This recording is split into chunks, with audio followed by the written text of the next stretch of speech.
Diferencias entre herederos y legatarios. ¿Quieres dejar un bien concreto a un familiar o a un extraño? ¿Vas a recibir una herencia o un legado? Antes debes conocer cuáles son las diferencias entre herederos y legatarios.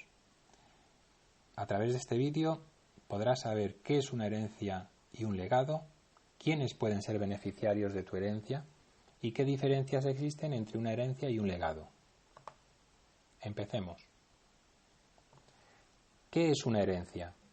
En términos generales, la herencia es la totalidad de bienes, derechos y obligaciones de una persona, que no se extinguen por su muerte. La herencia puede ser testada o intestada. La herencia testada es cuando una persona dispone de sus bienes y derechos por medio de testamento. El testador podrá designar en su testamento herederos y legatarios. La herencia intestada es aquella en la que una persona fallece sin haber otorgado testamento. En este caso, solo tendrán derecho a la herencia los herederos legales, no habrá legatarios. ¿Qué es un legado? El legado es una disposición mediante la cual el testador deja un bien o un derecho concreto a una o varias personas determinadas. La persona que recibe el legado se denomina legatario y no tiene la cualidad de heredero. Por tanto, el legado solo puede ordenarse en testamento. En ningún caso existirán legados en una sucesión intestada. Los legados no pueden perjudicar los derechos de los herederos forzosos, los legitimarios. ¿Quiénes son las personas beneficiadas de una herencia? Los beneficiados de una herencia podrán cambiar según la herencia sea testada o intestada. Herencia testada. Se produce cuando una persona ordena en testamento su última voluntad. El testador podrá disponer libremente de sus bienes por medio de testamento, siempre que respete las legítimas. Si vas a hacer testamento, podrás dejar tus bienes a herederos y también a legatarios. Herederos son las personas que suceden al testador en sus bienes y obligaciones. El heredero es un sucesor a título universal, es decir, no solo recibe los bienes de la herencia, sino también las deudas del testador. Por tanto, la responsabilidad del heredero es ilimitada y responde de las deudas hereditarias con los bienes hereditarios y su patrimonio. La forma de librarse de las deudas es aceptar la herencia a beneficio de inventario. Es decir, primero se deducen las deudas y después se reparte el sobrante. Heredero a título universal. Puede ser una sola heredero único o cada una de las personas que reciben la herencia. Hay que distinguir entre herederos forzosos o legitimarios. Son aquellos que por ley deben recibir una parte de tu herencia, la legítima. Existen tres tipos de herederos forzosos o legitimarios: los descendientes, los ascendientes y el cónyuge viudo. Según quien sea el legitimario, la ley le reserva una parte concreta de los bienes hereditarios. Herederos voluntarios, pues son aquellos a los que podrás dejar en tu testamento la parte de bienes no reservada a tus herederos forzosos. Podrás disponer de esta parte de bienes a favor de cualquier persona, incluso un extraño. Legatarios son aquellos que reciben un bien o derecho concreto de la herencia. El legatario solo puede ser designado por el testador. El legatario es un sucesor a título particular, es decir, solo recibe los bienes del legado y no responde de las deudas del testador. Puede ser legatario cualquier persona, siempre que el legado no perjudique la parte reservada a los legitimarios, herederos forzosos. Herencia intestada. Se produce cuando una persona fallece sin haber hecho testamento. En este caso, los herederos del fallecido son los herederos legales, parientes del difunto, viudo o viuda y el Estado. También en este supuesto habrá que respetar la legítima de los herederos forzosos.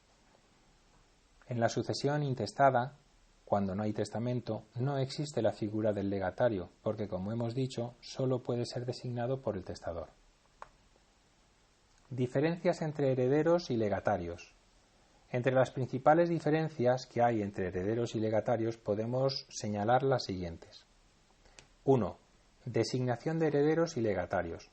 Los herederos pueden ser por voluntad del testador, herederos voluntarios o por ley herederos legales. En todo caso hay que respetar la parte de bienes hereditarios que la ley reserva a los herederos forzosos o legitimarios. Los legatarios solo pueden ser designados por voluntad del testador en su testamento. 2. Sucesión de herederos y legatarios. Los herederos son sucesores a título universal, reciben la titularidad de todos los bienes y derechos del fallecido. Los legatarios son sucesores a título particular, solo reciben los bienes del legado. 3. Responsabilidad de las deudas hereditarias. Los herederos responden de las deudas hereditarias con los bienes hereditarios y con su patrimonio particular, salvo la aceptación a beneficio de inventario como indicamos antes. Los legatarios no responden de las deudas hereditarias. Ahora bien, si el legado perjudica a la legítima, podrá ser reducido o incluso eliminado. Es decir, el pago de los legados queda sometido al pago de las legítimas si hay herederos forzosos. 4. Aceptación de la herencia o legado. Los herederos, para recibir los bienes hereditarios, tienen que aceptar la herencia y también pueden renunciar a ella. Los legatarios adquieren el legado sin necesidad de aceptarlo, aunque también podrán rechazarlo. 5. Renuncia de la herencia o legado. El heredero no puede renunciar a una parte de la herencia. El legatario no podrá renunciar a una parte del legado si ésta es onerosa. El legatario de dos legados puede aceptar uno y rechazar otro, si los dos son iguales, es decir, onerosos o gratuitos. El legatario de dos legados, uno oneroso y otro gratuito, no podrá renunciar a uno de ellos. 6. Efectos de la renuncia del heredero o legatario. En términos generales, si un heredero renuncia a su herencia, la parte renunciada pasará a los herederos legítimos que la han aceptado. Si el legatario rechaza su legado, este legado pasará a formar parte de la masa hereditaria en su conjunto. 7. Entrega de los bienes legados o de los bienes hereditarios. El legatario recibirá su legado de los herederos, o en su caso del albacea. El heredero no necesita autorización alguna para ello. Por último, debe saber que tanto el heredero como el legatario deberán liquidar el impuesto de sucesiones en la proporción que les corresponda. Bien amigos, hasta aquí este vídeo. Espero que os haya gustado. Si es así, dale like y dale a la campanita. Y suscríbete a este canal. Nos vemos en el próximo vídeo. Un saludo.